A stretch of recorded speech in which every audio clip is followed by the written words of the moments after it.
Bolivia es uno de los 8 países más ricos del mundo en diversidad biológica. Su territorio comprende 32 regiones ecológicas, 199 ecosistemas que se encuentran en gran mayoría representados en 22 áreas protegidas.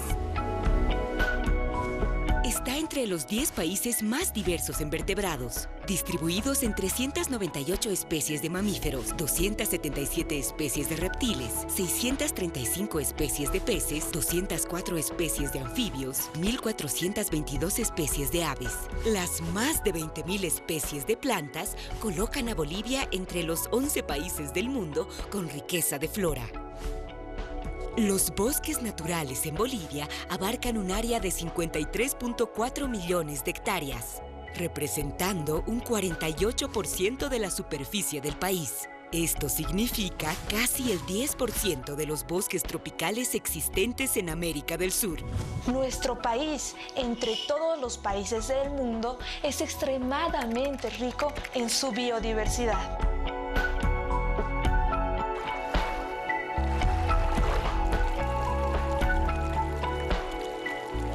Sin embargo, Bolivia hoy está atravesando una de las situaciones más críticas, debido a la gran cantidad de proyectos que están extrayendo los recursos naturales. Esto se debe a que el actual modelo de desarrollo busca crecer económicamente a costa de la riqueza natural. A esto se le llama extractivismo. Con el extractivismo, los seres humanos taladran, perforan, fragmentan, talan y queman para obtener productos que luego se venderán al mercado internacional. Este desenfrenado saqueo de los recursos naturales ocasiona que numerosas regiones ecológicas y ecosistemas en el país enfrenten elevados riesgos y deterioros. En Bolivia podemos encontrar hasta fines del 2012 19 megaproyectos y grandes operaciones extractivistas en progreso, como ser grandes represas proyectadas, caminos dentro de áreas protegidas, exploraciones petroleras fuera de la zona tradicional y dentro de áreas protegidas de alta sensibilidad. Megaproyectos mineros, complejos agroindustriales, proyectos de geotermia, corredores bioceánicos, iniciativas de biocombustibles, etc. Una de las consecuencias más graves del modelo extractivista es la minería, cuyas acciones afectan especialmente a ríos, lagos y sus entornos. Potosí, Chuquisaca y Tarija son los departamentos que más sufren los impactos de la contaminación minera proveniente de la cuenca alta del río Pilcomayo, que afecta a casi 50 municipios. Mientras que la cuenca del lago Poopó en Oruro se va saturando de contaminantes. En los últimos años, los impactos de la minería han aumentado en las tierras bajas, especialmente en la Chiquitanía y Guarayos. El uso ilimitado de agua en el megaproyecto minero San Cristóbal está generando actualmente el riesgo de vaciar los acuíferos fósiles, así como los acuíferos y humedales superficiales de las provincias Norlipes y Valdivieso, una de las más secas del país. Este emprendimiento de la transnacional Sumitomo utiliza, sin pagar ni un centavo, 50.000 metros cúbicos diarios de agua, cantidad similar a la que necesita una ciudad de 1 millón de habitantes. Otro megaproyecto minero metalúrgico, el Mutún, tiene un elevado nivel de riesgo sobre la ecorregión del Chaco Pantanal de Otuquis, un área protegida, por las diversas obras viales en la zona y además de megaminería con el uso de los inmensos volúmenes de agua, poniendo en riesgo las diversas fuentes de este recurso en la región. Por otra parte, el incremento de precios internacionales del oro alcanzó niveles extraordinarios desde 2008. Por tanto, las presiones de explotación se han intensificado como nunca, tanto en las zonas cordilleranas de La Paz como en los ríos amazónicos y en la región de Guarayos y la Chiquitanía. Posiblemente el caso más crítico es el que viene ocurriendo en la región del área protegida Anmia-Polobamba, en el departamento de La Paz, donde grandes superficies de zonas altoandinas de la laguna Suches y el río del mismo nombre han sufrido una devastación ecológica sin precedentes. por el accionar ilegal de decenas de cooperativas mineras de Perú y Bolivia a partir del uso de gran cantidad de maquinaria pesada y la utilización de mercurio. Otra de las consecuencias graves del extractivismo proviene de la explotación de hidrocarburos, como el gas y el petróleo. Sus acciones tienen elevados impactos y riesgos para ecosistemas de especial fragilidad, tanto a partir de las exploraciones sísmicas que ocasionan impactos sobre suelos y vegetación, como los de las fases de perforación exploratoria y de desarrollo de pozos de producción. Al momento, una de las mayores amenazas del sector hidrocarburos se centra en las actividades de exploración en los bloques Río Hondo y Tuichi, al interior del Parque Madidi y la Reserva TCO Pilón Lajas, por diversas empresas transnacionales operadoras de YPFB. También el Parque Nacional Aguaragüe, importante reservorio de agua dulce en Tarija, sufrirá nuevas exploraciones, adicionando impactos que terminan afectando a los pueblos indígenas y sus territorios. Y no podemos olvidar las enormes repercusiones de proyectos hidroeléctricos en zonas de alto riesgo. Tal es el caso de la mega represa hidroeléctrica de El Bala en el río Beni, que ocasionaría una inundación devastadora de los ecosistemas en los valles de los ríos Tuichi, Quiquibey y Beni, al interior del Parque Madidi y la Reserva TCO Pilón Lajas, obligando a varias comunidades indígenas a desalojar sus territorios ancestrales. Otro megaproyecto hidroeléctrico previsto es Cachuela Esperanza sobre el río Beni, que ocasionaría impactos desastrosos sobre casi 20 comunidades, incluyendo la ciudad de Riberalta. Por otra parte, los particulares ecosistemas altoandinos de la Reserva Eduardo Avaroa, en el extremo del sudoccidente potosino, enfrentan la amenaza del proyecto geotérmico Sol de Mañana, que generará drásticos impactos en una región de extrema fragilidad ecológica y biodiversidad altamente amenazada, como es la Laguna Colorada. Las cifras actuales no mienten y son estremecedoras. Veamos qué está sucediendo al interior del país. Las ecorregiones y ecosistemas fuertemente degradados suman aproximadamente unas 34 millones de hectáreas, es decir, un tercio del país.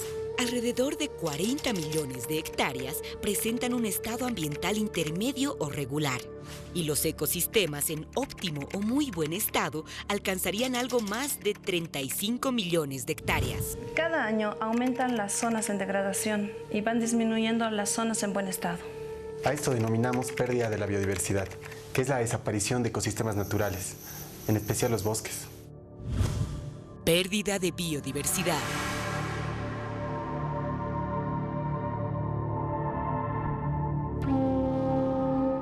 El factor que más influye sobre la pérdida de bosques es el avance de la frontera agropecuaria, es decir, el avance de los campos de cultivo y la ganadería. La superficie de bosques en Bolivia alcanzaba hace 5 décadas a más de 60 millones de hectáreas. En los últimos 16 años, la superficie cosechada se ha incrementado un 93%. Pasando de 1,2 millones de hectáreas en 1991 a un total de 2.416.047 hectáreas en el 2006. El 75% de ese incremento corresponde a los cultivos agroindustriales, entre los que destacan 3: la soya, el girasol y el maíz. Más de la mitad de superficies deforestadas corresponde a medianos y grandes productores, que incluyen menonitas y ganaderos, que reemplazan el bosque por pastos. El cultivo a escala industrial de la soya es el que más contribuye a la pérdida de bosques, y en el futuro esta situación puede empeorar por los biocombustibles.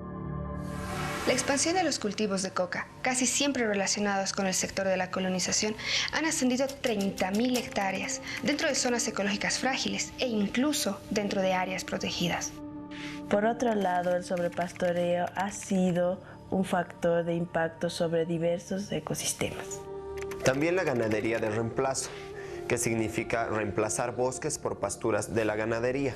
Esto ha ocasionado muchas pérdidas importantes para el ecosistema. Las regiones de intensificación de la deforestación se encuentran en la zona pedemontana al este y sureste de la ciudad de Santa Cruz de la Sierra, y el sector pedemontano colindante con el Parque Amboró. Otras zonas afectadas son el norte y este de Santa Cruz, hacia Guarayos y la Chiquitanía Chaco, norte de La Paz, Ixmiamas, San Buenaventura, El Chapare, Tipnis, Pilón, Lajas, además del Chaco tarijeño. Otro factor que influye en la pérdida de biodiversidad es la mala planificación en la construcción de caminos, porque lleva a una desordenada ocupación de tierras. Otro impacto sobre la biodiversidad es la tala masiva de árboles, que ocasiona la pérdida de especies valiosas maderables como la mara y el jacarandá.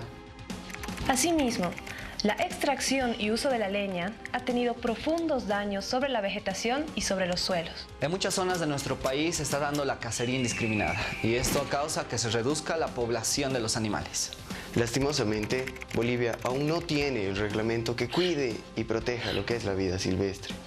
La lista de especies amenazadas muestra un incremento de más del 30% respecto de años anteriores. Con un total de 314 especies en diversos grados de amenaza, de las cuales 68 están en estado crítico y en peligro. Lamentablemente, los espacios que más están sufriendo las consecuencias del modelo extractivista son las áreas protegidas de nuestro país.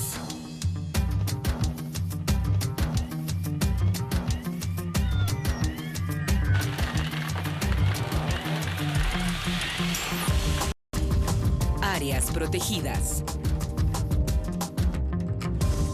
Las 22 áreas protegidas de carácter nacional comprenden un 18% del territorio boliviano, lo que hace una superficie total de algo más de 17 millones de hectáreas, albergando una extraordinaria riqueza de biodiversidad y paisajes.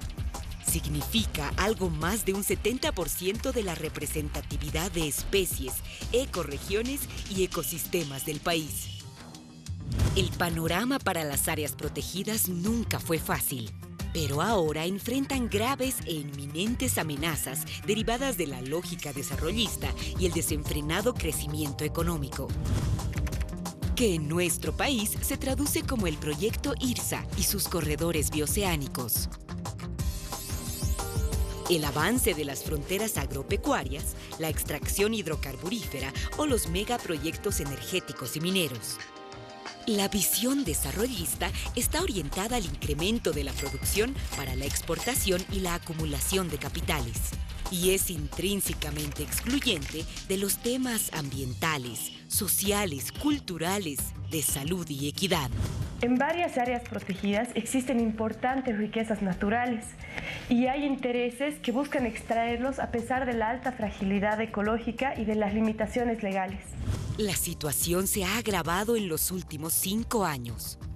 Un total de 20 áreas protegidas tiene al menos una condición crítica o de gravedad. Otro grave problema tiene que ver con la situación de las zonas limítrofes del país. Bolivia tiene colindancia con 5 países sudamericanos y en todos los casos existen problemáticas ambientales fronterizas que pueden considerarse críticas. Existe una tendencia en las zonas limítrofes de Bolivia de estímulo al patrón de desarrollo. Tal es el caso de lo que ocurre en la frontera brasilera, paraguaya y argentina. Se encuentran amenazadas por la agropecuaria intensiva, quemas extendidas, tala de maderas, caza y pesca furtivas. Varias áreas protegidas cercanas a estas fronteras están siendo degradadas por estas actividades. En el caso del Perú, se observan 2 situaciones especialmente problemáticas. Una tiene que ver con la minería de explotación del oro y con el avance de la colonización, corte de madera y expansión de la frontera agropecuaria. Otra enorme amenaza transfronteriza sobre la Amazonía de Bolivia se deriva de la construcción de las mega represas Jirau y San Antonio de Brasil sobre el río Madeira, donde graves repercusiones hidrológicas caerán sobre el territorio boliviano.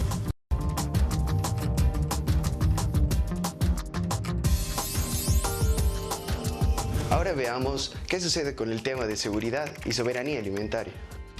¿Qué es la seguridad alimentaria? La seguridad alimentaria significa que los países cuenten con un nivel de oferta en suficiente cantidad y calidad de alimentos, a los cuales la población tenga acceso.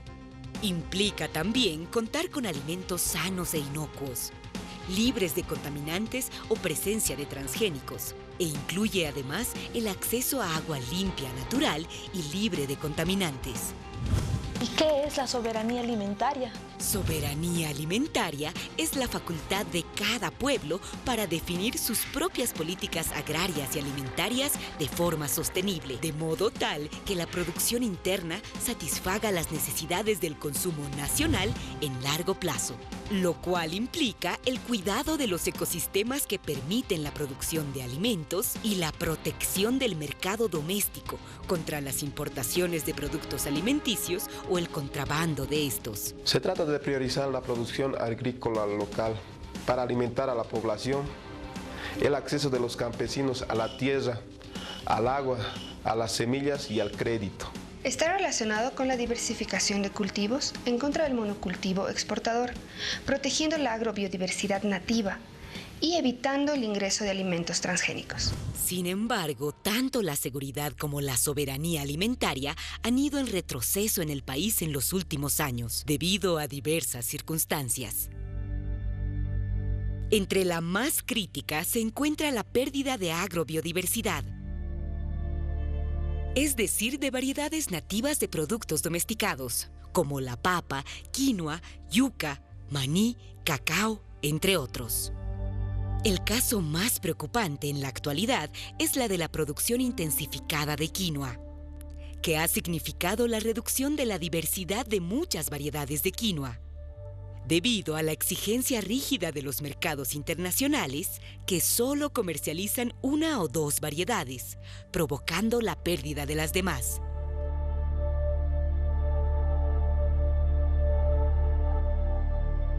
También el monocultivo agroindustrial de la soya ha incidido de forma negativa, debido a que la producción no se orienta principalmente a los mercados internos ni al consumo humano, sino a la exportación para su transformación en agrocombustibles. Y sin duda uno de los mayores problemas que incide dentro de la soberanía y seguridad alimentaria es el uso de transgénicos. Transgénico significa genéticamente modificado, es decir, que a un organismo se le ha implantado una característica en forma artificial. Se calcula que casi toda la soya producida en Bolivia es transgénica.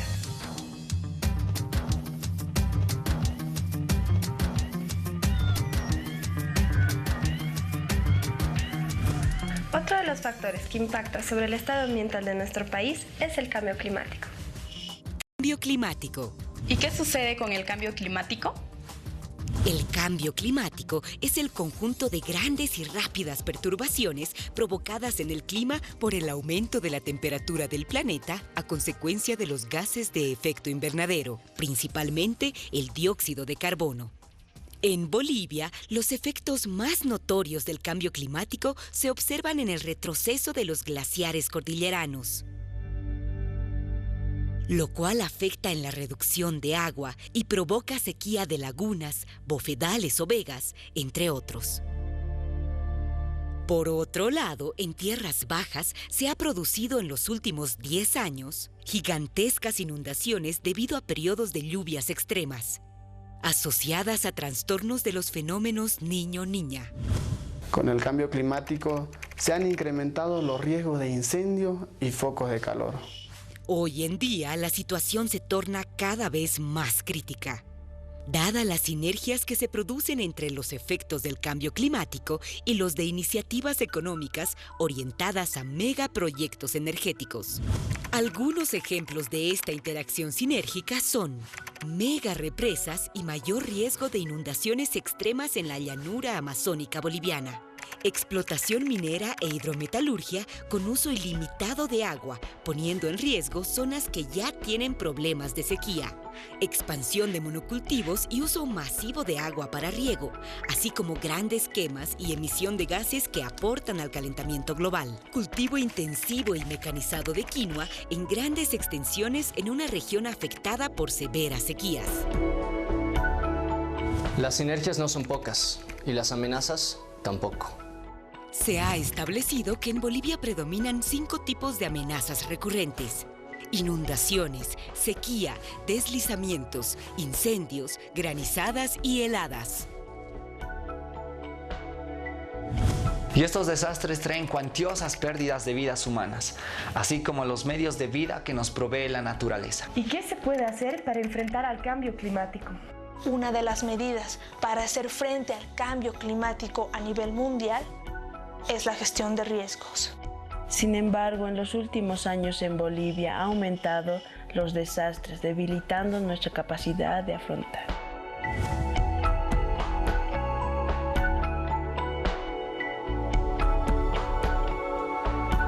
Y la problemática ambiental no termina ahí. Encontramos que los ecosistemas que rodean a las grandes ciudades también se ven afectados. ¿Todavía hay más problemas? Las consecuencias ambientales de las urbes se deben a su crecimiento desregulado y la exportación de la contaminación urbana a regiones rurales y naturales. Esto genera el deterioro severo de las condiciones de vida locales por el permanente avance de las manchas de contaminación en ríos y lagos, el incremento de la concentración de contaminantes atmosféricos en los centros urbanos, el deterioro de la salud de pobladores locales y de sus medios de vida, los suelos, agua, peces, aire, plantas, entre otros. Las situaciones más críticas se encuentran en las ciudades capitales de nuestros departamentos y la ciudad del Alto. Sin embargo, posiblemente el caso más crítico se refiere a la contaminación de la bahía de Coana, situada en el lago Menor, y otras aledañas de esta región del lago Titicaca, que ha devastado miles de hectáreas de este ecosistema lacustre. Esta gran contaminación proviene principalmente de la ciudad de El Alto, debido a la falta de tratamiento de aguas residuales. Otras formas de contaminación que afectan la calidad ambiental del país son las emisiones de gases, principalmente de fuentes móviles en las grandes ciudades, sin que aún existan medidas efectivas de control y regulación. El panorama futuro amenaza tornarse más crítico por el permanente ingreso de vehículos usados, con lo cual el parque automotor, en vez de renovarse, se llena de emisores de contaminación. ¿No se torna urgente empezar a encontrar una salida a esta situación? Toda la población boliviana y autoridades debemos pensar que es necesario proteger y preservar la naturaleza, fuente de vida de todo nuestro planeta. Sin embargo, el contexto internacional acentúa las presiones desarrollistas y, por tanto, el modelo extractivista dirigido a los mercados globales. En este sentido, Bolivia enfrenta serios desafíos, como por ejemplo la urgencia de erradicar la pobreza y elevar la calidad de vida. Pero a la vez cuenta con el privilegio de una enorme riqueza ecológica. No es posible ser pobre en medio de tanta riqueza, pero tampoco es posible salir de la pobreza destruyendo nuestro medio ambiente. Entonces nos preguntamos, ¿exportar tanto mineral por tanto tiempo es un verdadero progreso? Extraer recursos que se están agotando o que cada vez serán más escasos, como el gas o los minerales, para exportarlos a otros continentes, ¿es una estrategia inteligente? Apoyar con dinero público, subvencionando energía barata o librar de impuestos a corporaciones gigantes, ¿es una economía apropiada? Las tareas de emergencia y urgencia requieren detener cuanto antes los más graves impactos ambientales. En nuestros países, ese deterioro ambiental es en parte posible debido a que no se cumplen las normas ambientales y no se aplican controles rigurosos, o bien se otorgan excepciones. Por lo tanto, es necesario actuar desde varios escenarios. Es fundamental empezar a pensar en alternativas al actual modelo de desarrollo, es decir, transiciones más sensatas. ¿Y qué significan las transiciones? Las transiciones son el conjunto de acciones enfocadas a encontrar alternativas al actual modelo de desarrollo, cuestionando su forma de producción, distribución y consumo. Agrupan distintas ideas, acciones y propuestas para avanzar hacia el vivir bien. Implica valorar la cultura y proteger la naturaleza. Y desde allí pensar y soñar otros futuros. En general, son medidas para que los procesos productivos beneficien a más personas sin destruir la naturaleza. Algunas ideas rápidas para ir pensando en alternativas. Potenciar la economía comunitaria y campesina. Promover la soberanía y seguridad alimentaria. Rechazar el modelo de monocultivos. Crear más huertos urbanos y redes de comercio justo. Impulsar con prácticas de ahorro, reciclaje y reutilización. Fortalecer redes de transporte público. Incentivar la producción y el uso de bienes de larga vida. Y muchas más. Estas son solo algunas ideas para ir pensando en alternativas. Suma tus ideas y ponlas en práctica. Porque la responsabilidad por un mundo más sano, diverso y justo para vivir bien está en nuestras manos.